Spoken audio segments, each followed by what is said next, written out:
Part 1 Kamachi. It was currently a time when autumn was changing to winter. It was during a slightly more harmonious lunch break. I'm looking for Kamachi Toma.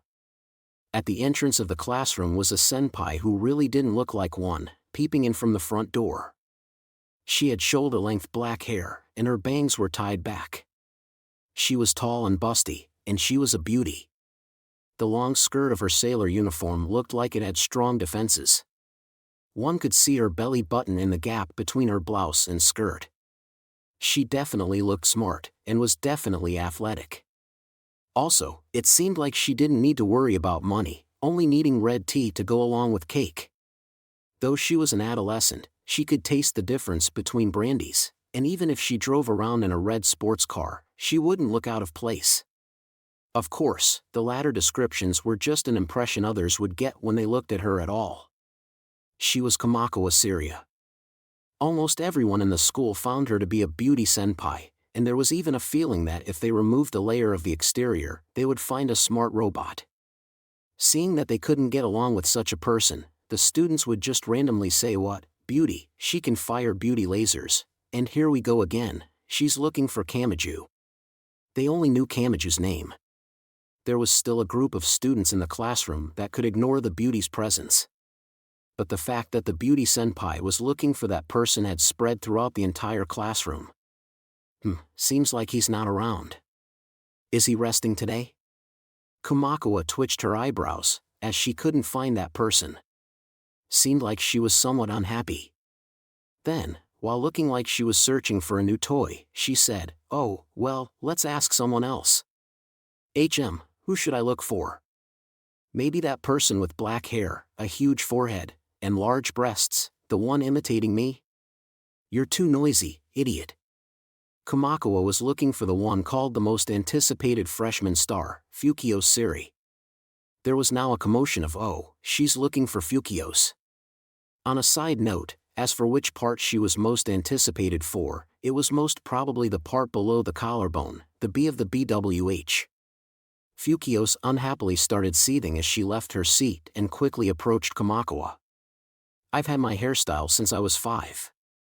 Please stop making judgments based on your own standard. That's a coincidence, I had that hairstyle since I was 5. Isn't that at the same time? But, well, I'm your senpai. You're younger than me by 1 year." Fukiyo hummed unhappily as she closed in on Kamachi and stared at her. Kamachi, finding it interesting as well, played along with Fukiyo by pushing her forehead around. With that, the most outstanding parts on their bodies that had been obvious since kindergarten, the B parts underneath the collarbone, were pressing against each other. But it seemed like they didn't have time to notice this predicament. Because of that, in a corner of the room, Aogami Pierce and Tsuchimikado Motoharu were lecherously staring at them, and said, "Though this country has recession or tariffs or whatsoever, isn't that still ample? And it's the place where it should be ample." Beside them, dark lines started to appear heinously on the similarly black-haired Himegami Isa, who was not large-breasted. Fukiyo pushed her forehead over and said, "Well, will the experienced senpai please tell us why she's here at this class of brats?" "Well, that's because of this." Saying it quickly, Kamachi quickly pulled out the white envelope like it was a key card and brushed it between their faces. Feeling the heat of the friction, Fukiyo shouted, "Hot hot. Seems like you still need training." For some reason, Kamachi's forehead was shining as she smiled casually. She then passed the white envelope in her fingers to Fukiyo, keeping her smile all the while. What was passed to her was, "Ah, it's just a letter. What's so surprising about it?" One could tell what that was, but right at the tip of Fukiyo's nose was a cute lucky item that was sealed with a heart-shaped sticker. Is that thing inside? She was being given a love letter by another girl? For a moment, Fukiyo was stunned, and then she recalled that Kamachi was here to look for that person. In other words, it's a love letter. Seems like he's not around, so pass it to him for me. For a moment, Fukiyo Siri's mind went blank. The large-breasted senpai smiled at the large-breasted kohai who hadn't recovered, and said, "Oh, please let me state this, It's a violation if you read the secret contents inside. I advise you not to do anything silly and help me pass that to him. Ah, love.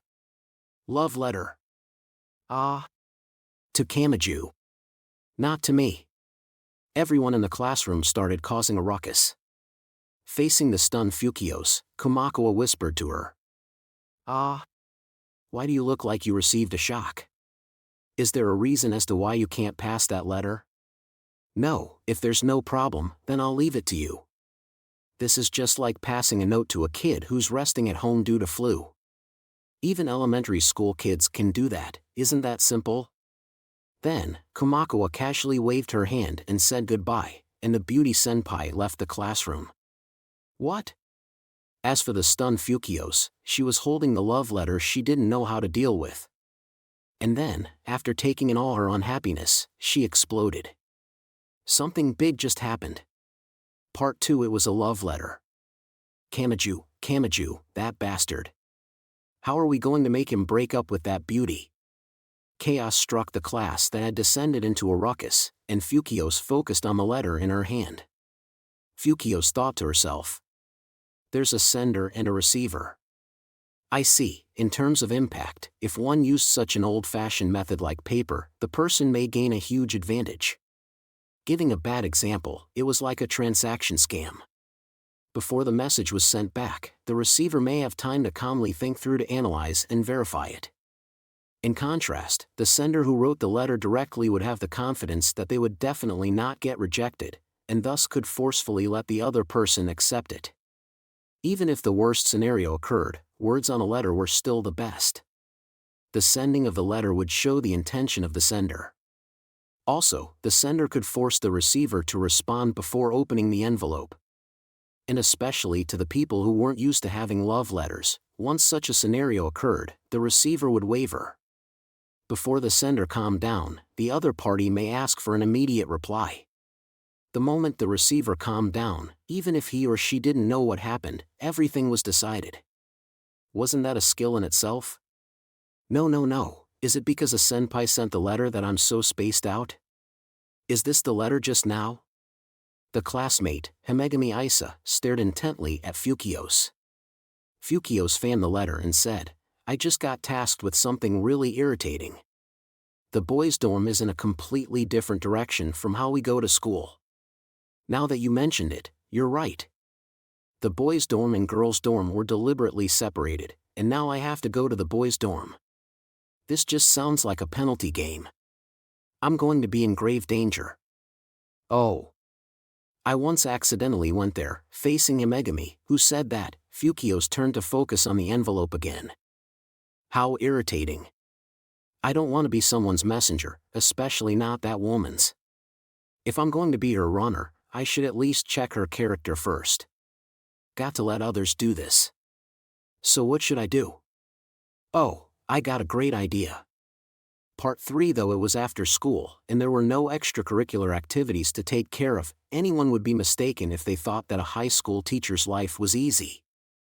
Right now, the 135-centimeter-tall homeroom teacher Tsukuyami Komo was in the staff room fighting against the notepad computer, typing away all sorts of questions of a mini-test at the keyboard. Sitting beside her and looking rather bored as she let the chair spin around, the female teacher said, Komo-sensei, you're a lot more hard-working than usual today. I want to finish it and then go off to get drunk. I want to finish off all the alcohol in that bar.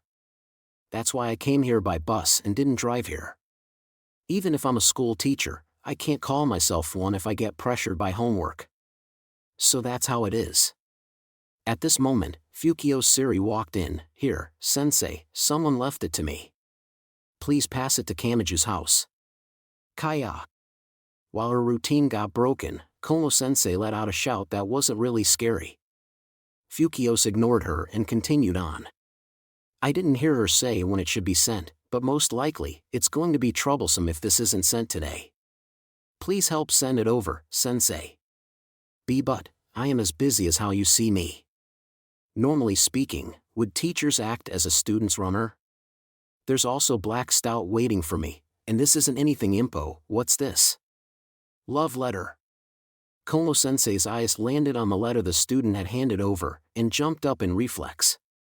Fukio sighed and said, "It's crazy, isn't it? That weird girl who left this with me took off after that. This shouldn't be anything that should be left over there, right?" This was bad, Kono-sensei thought. A boy-girl relationship between students was a super dangerous and sensitive area to teachers. Though they could just say that a student's duty is to study and that all impure intentions were forbidden, at this age, young people may be hurt because of love. If she was not careful, the student may not come to school, or even worse, commit suicide. Yua, this is really troublesome. Are you belittling this single teacher's ability to refuse?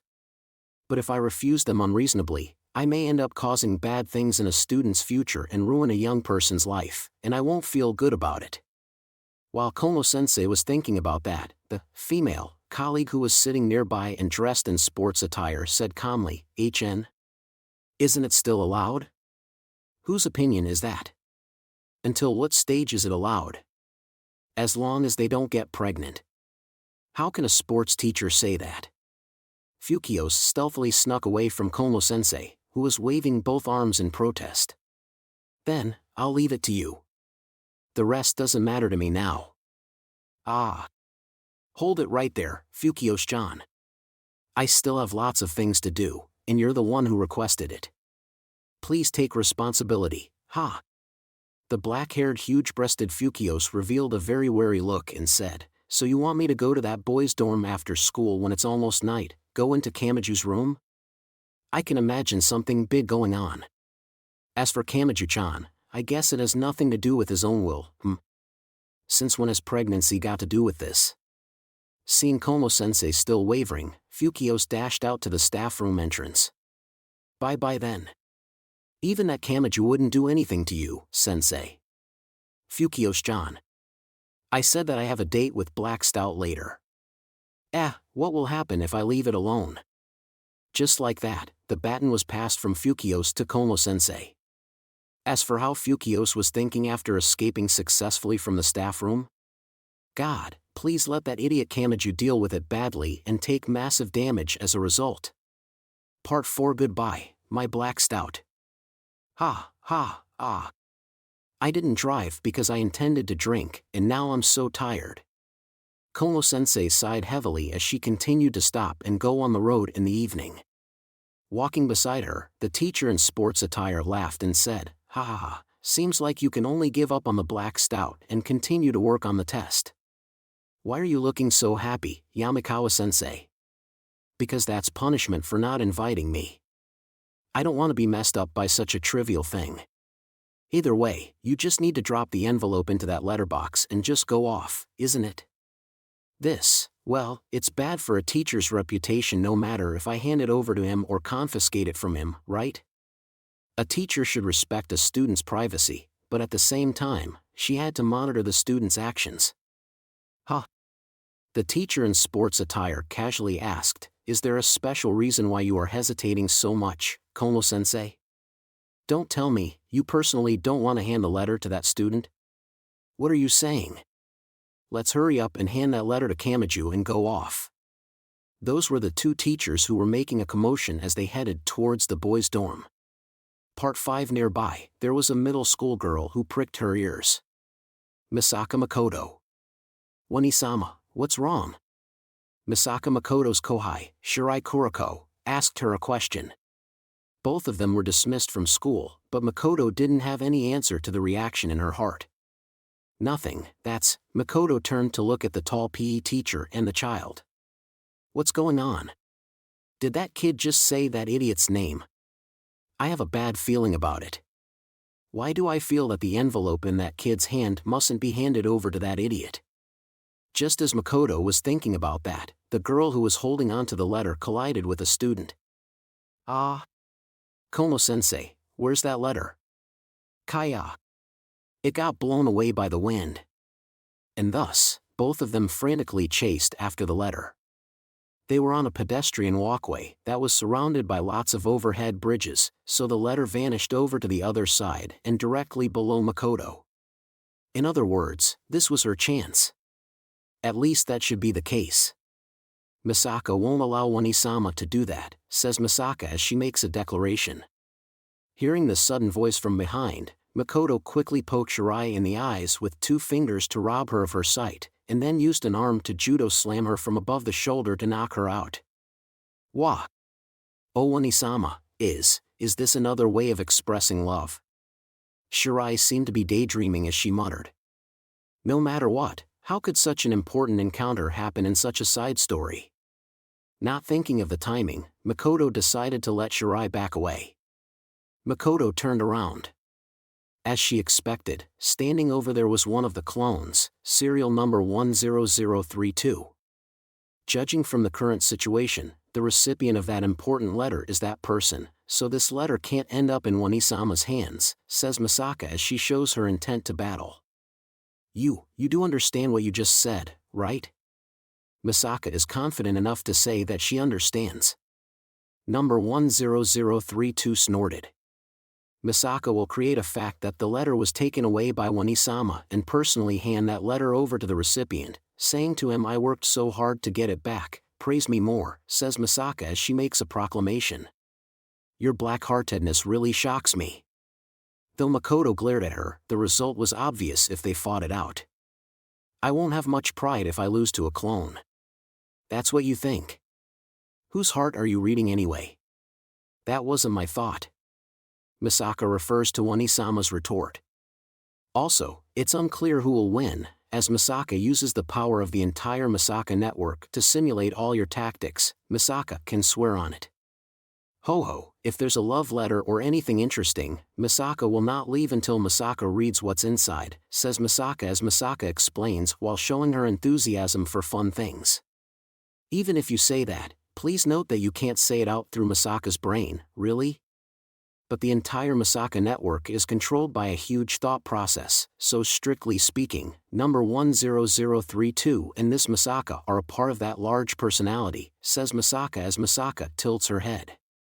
So will all the Misakas support Kamachi Toma or Accelerator? Wonders Misaka as Misaka starts to carry out a simulation mode to think about it.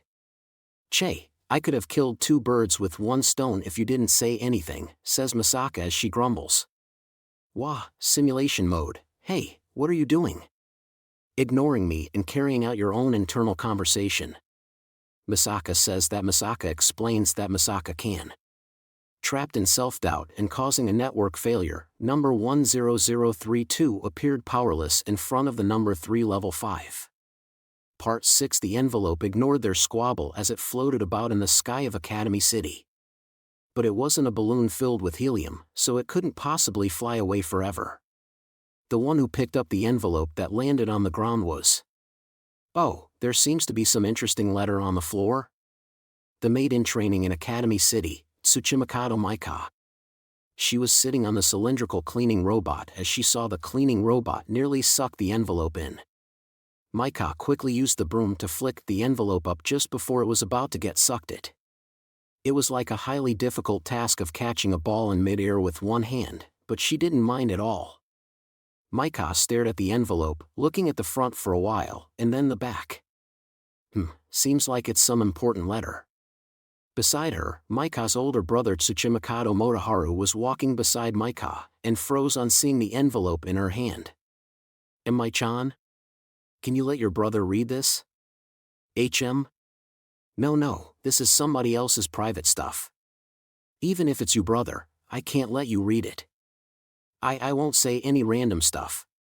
For some reason, I have a feeling that the letter's a lot different from what you thought, and it's something important. No. While her brother was reaching out to grab the envelope, Maika continued to wave her hand, trying to remove the envelope away from her older brother's demonic clutches. Ah. The hand that was holding that envelope knocked into a girl walking nearby. Oh, sorry there. Maika lowered her head, and then realized. Ah, where's the letter? Part 7. The girl who was holding onto the letter moved about through the crowd, but she didn't look at what was inside it. Before that, amongst the crowd, someone unknowing reached a hand out. Silently, like a phantom. The real identity of the person who took the letter was a bespectacled long-haired frail-looking girl. Her name was Kasakiri Hyuka. Kazakiri raised the envelope above her head to confirm the recipient's identity. So it's someone I know. It seemed like a letter that was passed around, nearly stolen and caused quite a commotion, and she knew the recipient. She figured it was better to hand it over to him than to let it land in a criminal's hands. And thus, Kazakiri started to move towards the boys' dorm where Kamachi was staying. At the entrance of the dorm, there was a management room, but there was no real security surveillance function. Thus, Kazakiri took the elevator to the desired level, through the corridor, past many doors and in front of the recipient's house. There was a window to receive letters, and she just needed to drop it in. That girl is here, and she may end up reading the letter if I drop it here. Kazakiri considered it for a moment. Oh well. Kazakiri casually made such a conclusion and let the cute envelope slide through the window. Part 8 is for the girl who had memorized all 103,000 grimoires. Index heard the soft sound of the letter window being used. She turned to look at the entrance, and looked around. Index then found that the bag-shaped installation underneath that door was used to keep newspapers and letters. Thus, she looked deeper in. There were still 3 seconds until the emotion of love kicked in. However, Index tilted her head. She had definitely heard something drop in, but there was nothing there. What was there was some lines of what looked like scratches. Part 9. The boy rolled up the copper wire he had extended into his sleeve and walked out of the building. Wires were really convenient. They could be used to tie people up and used to strangle people to death. It could be used as a weapon to spear through a target's legs, and could even be used to reach for places where the narrow gaps couldn't reach. He finally got the letter, and he used his fingers to roll past the name on the envelope. So this is the contact that the consultant of that director wanted to hand over to Kamachi, the boy casually muttered as he wanted to pull out the cute sticker. At this moment, your brain will be drained out. A girl's voice could be heard from behind. A chill. Then, without knowing whether it was deep within his skull or the intensity, the boy felt sticky in his container that could be called a head. It got taken away. It was like tilting a board that had been curd all over it and letting it slide. Of course, that was just a mistaken feeling, but he couldn't resist. At the same time, a cracking sound could be heard from his backbone. Unbelievably, the pain that shouldn't be there caused his fingers to stop. He couldn't move, he was about to become a pillar. The boy finally realized. So the girl's words didn't have any meaning in them. The boy felt sweat on his nose tip, but he couldn't rub it away. She just wanted me to feel shocked and create this opening. It wasn't some special scientific power of Academy City. It was just a simple trick. This girl who had used her brain and auditory ability to face off against the darkness managed to use her sharp tongue to a certain effect. Completely unable to turn back, the boy heard footsteps from behind him. He knew. Even if he didn't turn around, his mind could clearly imagine the smile of that Shinigami. Really, I suppose you should know how people who obstruct other people's feelings should feel, right? It was a unique way of speaking. The breath reached the ear. But that's easier for me. To think that I can nab you so easily. I actually wanted to maintain a fine line against that guy, so I intended to let the letter get passed around to spy on the situation, all just to lure you out. But really, right now, I have a mean to destroy that platform you belong to. Then, the hormone that didn't allow any refusal kicked in. His lips completely stopped. Before that, I have something that I want to try. Only the girl's sweet words slipped into his ears without obstruction. Deep into his ears. Deep into his brain. You often hear in movies or manga that hypnotism isn't all-powerful, that it can't be effective when the person being controlled doesn't like a command or when it endangers the person. The words themselves didn't have any significance. The main point was to shock that boy. To open the psychological opening, to cause the boy to sink into his own heart. Is that true? However, even if he knew, he couldn't avoid it. It was like Pandora's box. Even though one knew that he couldn't open it, there was a hidden voice tempting, forcing one to open it. As for whether it can work, let's try it. Part 10 the next day. Having taken leave because of personal reasons, Kamachi Toma finally returned to school. Hey, Kamachi, what's your reply? What happened to that love letter? I got it. Attracting beautiful senpais has become an ability of yours, right? Kamachi was feeling really weird. Aogami Pierce and Tsuchimikado Motoharu were glaring at him regarding that beautiful senpai. Himegami was looking really horrifying as she muttered black-haired, she's running black-haired, and Fukio's anger limit seemed to be rather low as compared to usual. The moment he asked for the reason, everyone in class continued to pile on him. Using the entire morning, Kamachi managed to gather the information. And then, he came up with the conclusion. He waited until lunch break before going out to the school cafeteria to check it. Senpai. It's useless to fool me. I came late and all the stuff in the convenience stores were sold out. Can't you just go to a cafeteria or some snack shop? Anyway, that's not what I want to ask. Kamachi corrected what he said, and continued, Senpai, what did you use my good name for? Nothing. Really? Behind him, Kamachi, Senpai, beautiful senpai, strange words could be heard. Kumakawa Syria continued to smile. Nothing. I don't know anything at all. That won't do. I can't break through your defense like this, senpai. How can I attack it? What do you mean by that? I'm all open now. No matter when it was, Kumakawa was still as tactful as ever. She continued to maintain that smile and finally said, it's just that a lot of things happen in places you don't know of, right? Yes, in the place that's devoid of your memories.